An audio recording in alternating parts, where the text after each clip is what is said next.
A jury decides a convicted child molester is guilty of another disturbing crime. About an hour ago, the jury found Mark Klapper guilty of voyeurism and obstruction of official business for watching a young boy use the bathroom in a local store.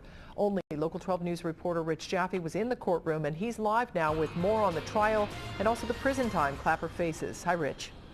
Hi, Cami. This jury came back faster than maybe any jury I have ever seen. They were out barely 40 minutes before they came back and found Mark Klapper guilty. Now, the issue for them was whether Klapper, who was a convicted child molester, broke the law standing in a urinal when he looked over the partition at the genitals of a 5-year-old boy.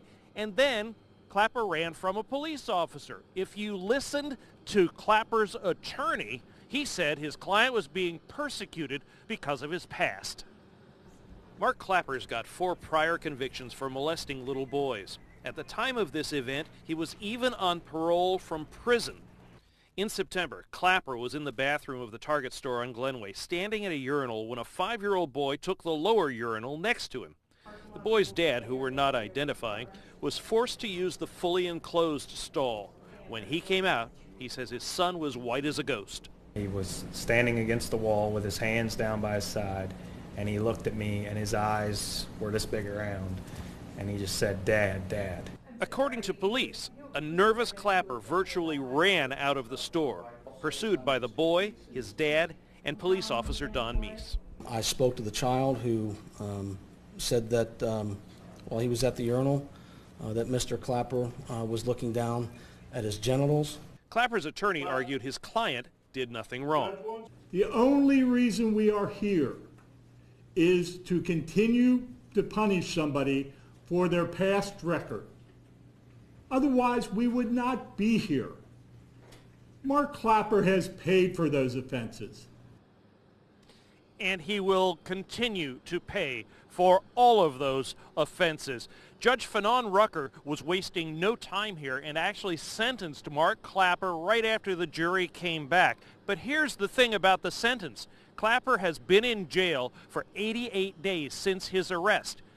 The maximum penalty on the voyeurism was just 60 days. He got it. He's already served that time. The maximum penalty on the obstructing official business because he ran from the police officer was just 90 days. He's got 2 more days to serve.